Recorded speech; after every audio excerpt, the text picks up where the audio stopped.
Have you ever heard of the starving time? It's one of the darkest, most gruesome chapters in early American history. A story so horrific that for centuries, people refused to believe it was true. But the proof is undeniable, and it's bone-chilling. Let's go back to the winter of 1609. The English settlers at Jamestown, Virginia, are in a desperate situation. They're trapped inside their fort, surrounded and besieged by the powerful Powhatan Confederacy. Supplies can't get in, and they can't get out to hunt or forage. As the weeks turn into months, their food stores dwindle to nothing. They eat their horses, then their dogs and cats. Soon it's just rats, mice, and even the leather from their own shoes and belts. The colony descends into a nightmare of starvation and disease. By the time spring finally arrives in 1610, out of more than 200 colonists, only about 60 are left alive. The death toll is catastrophic.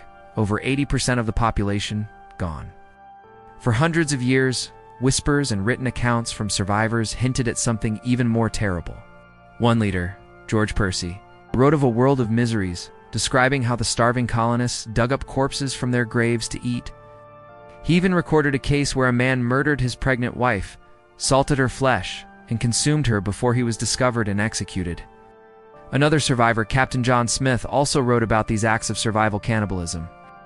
But for a long time, historians were skeptical.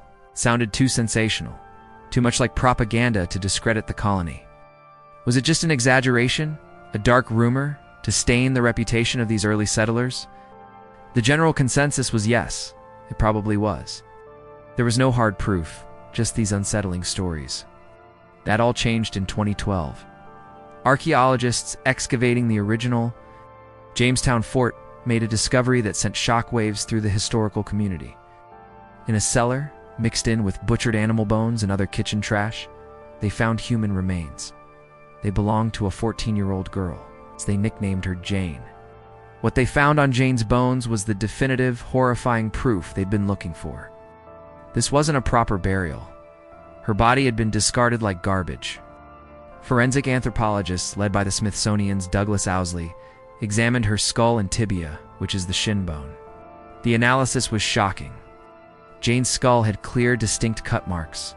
There were tentative chops to the forehead, as if someone was testing their strength, followed by 4 forceful strikes to the back of the head, splitting the skull open. There were also delicate, precise knife cuts around her jaw and cheek, consistent with someone trying to remove the facial tissue and tongue. This wasn't the result of an attack or a murder in the traditional sense. These were butchery marks. The person who did this was systematically and deliberately trying to strip every last piece of flesh from her bones. But the most chilling piece of evidence was how they got to her brain. The top of her skull had been punctured and pried open.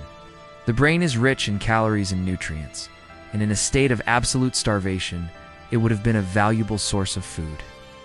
This brutal act confirmed the darkest accounts from the starving time. This wasn't a rumor. It was real. The Jamestown colonists, the very first permanent English settlers in North America, were so desperate, so broken by hunger, that they resorted to eating their own dead to survive. The discovery of Jane completely rewrote our understanding of this period. It turned those historical whispers into a scream. It forced us to confront the brutal reality of what it took to survive in the New World. It's a somber reminder that the founding of America wasn't just a story of heroism and discovery. It was also a story of unimaginable suffering, desperation, and the absolute limits of human endurance. The story of Jane of Jamestown ensures we will never forget the true horror of the starving time. Thanks so much for watching. If you found this piece of history as fascinating as I did, make sure to hit that like button and subscribe for more deep dives into the past. See you in the next video.